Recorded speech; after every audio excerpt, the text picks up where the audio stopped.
ভাই রে ভাই, ও প্যানেল মে আর গুছাইছে, মামুন ভাইয়ে লাচাইছে, অন্য লোকে তো দা চিবি গো।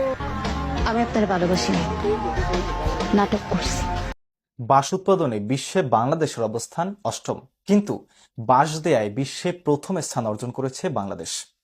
বাঁশের এমন কোনো ব্যবহার নেই যা বাঙালি জানে না, তাই তো যে যেভাবে পারছে একে অপরকে প্রতিনিয়ত বাঁশ দিয়ে যাচ্ছে, হয়তো সামনে থেকে, নয়তো পেছন থেকে, হয়তো আইক্যওয়ালা বাঁশ, নয়তো এলোমেলো ইচ্ছে যত ভালোবেসেছি তারই মতো